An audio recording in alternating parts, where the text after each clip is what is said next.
ശ്രീപത്മനാഭ നാരായണ പത്മ വിഷ്ണു സഹസ്രനാമം അടുത്ത വരികളിലേക്ക് കടക്കുന്നു. ഇന്ന് മതം എന്നതിൻ്റെ പൊരുളും ധർമ്മം എന്നതിൻ്റെ വ്യാപ്തിയും ആഴവും പിന്നീട് എങ്ങനെയാണ് സംസാര ദുഃഖത്തിൽ നിന്നും നമ്മളെ നാരായണൻ മറികടക്കുന്നത് അല്ലെങ്കിൽ എത്തിക്കുന്നത് എന്നുള്ള വരികളാണ്.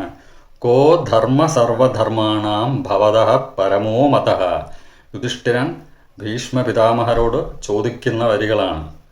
കോ ധർമ്മ സർവധർമാണാം.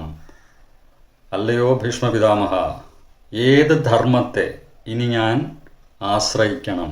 കാരണം അഘോരം ഘോരം യുദ്ധം നടന്നു കഴിഞ്ഞിരിക്കുന്നു. കുരുക്ഷേത്ര യുദ്ധ ഭൂമിയിൽ ആ ശവശരീരങ്ങളുടെ നടുവിൽ ഭഗവാൻ നാരായണന്റെ മുൻപിൽ വെച്ച് തന്നെയാണ് യുധിഷ്ഠിരൻ ഈ ചോദ്യം ചോദിക്കുന്നത്. ഇനി ഏത് ധർമ്മത്തെയാണ് ഞാൻ ആശ്രയിക്കേണ്ടത് എൻ്റെ ഗുരുവേ? ഏതൊക്കെ ധർമ്മത്തെ ഞാൻ ആശ്രയിച്ചോ ആ ധർമ്മമെല്ലാം ഇവിടെ ക്ഷയിച്ചില്ലേ? ഇത്രയും മരണങ്ങളും ഈ നഷ്ടങ്ങളും വിപത്തുകളും സംഭവിച്ചില്ലേ?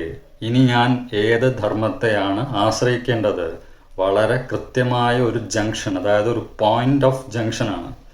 ഈ ഒരു ഘട്ടത്തിലാണ് യുധിഷ്ഠിരൻ സംശയത്തോടുകൂടിയും ഭയത്തോടുകൂടിയും ആശയക്കുഴപ്പത്തിലാണ് ചോദിക്കുന്നത്. എങ്കിലും ചോദിക്കാൻ ഒരാളുണ്ട്, ഉത്തരം ലഭിക്കുമെന്നുള്ള ഉറച്ച വിശ്വാസവുമുണ്ട്.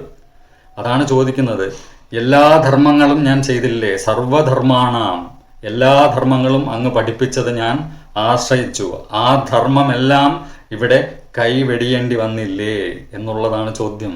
കോ ധർമ്മ സർവധർമാണാം ഭവതഃ പരമോ മതഃ.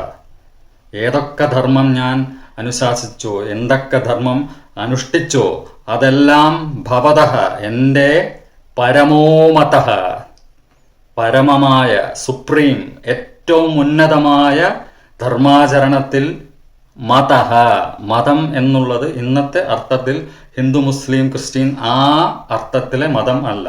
ഇവിടെ മതം എന്നുള്ളത് അല്ലെങ്കിൽ ദ റിലിജ്യൻ എന്ന വാക്കിൻ്റെ പൊരുൾ എന്ന് പറയുന്നത് തന്നെ ആകത്തുകയായ ശക്തി എന്നുള്ളതാണ്.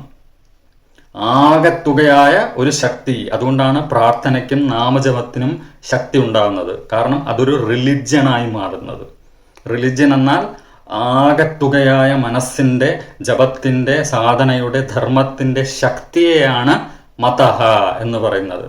നമ്മൾ മഠം എന്ന വാക്ക് വന്നതും അതിൻ്റെ അർത്ഥത്തിലാണ്. അതെല്ലാം എവിടെ നടക്കുന്നോ അത് മഠം. അപ്പോൾ മതഃ എന്ന് പറഞ്ഞാൽ ഈ ധർമ്മമെല്ലാം ഞാൻ പരിശീലിച്ച് അനുഷ്ഠിച്ച് എല്ലാം ചെയ്തു കഴിഞ്ഞു. എന്നിട്ടും ഇതാണല്ലോ അവസ്ഥ, യുദ്ധം. അങ്ങനെയുള്ള ഞാൻ ഇനി എന്താണ് ചെയ്യേണ്ടത്? പരമോ മതഃ. എന്താണ് ഞാൻ ഇനി ശക്തി ആർജിച്ച് ചെയ്യേണ്ട ധർമ്മം? കിം ജപൻ മുച്യതേ. ജപൻ മുച്യതേ എന്നാണ് ചോദിക്കുന്നത്. ജപൻ.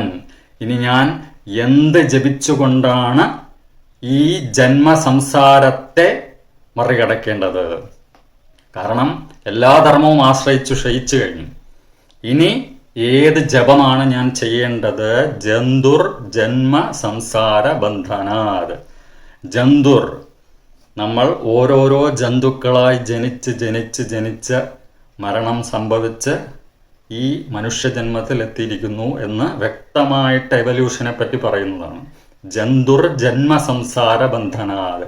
ജന്തുക്കളായി ജന്മമെടുത്ത് ഈ സംസാര ബന്ധനത്തിൽ കുടുങ്ങിയിരിക്കുന്ന ഞാൻ ഇനി ഏത് ധർമ്മമാണ് ആചരിക്കേണ്ടത്?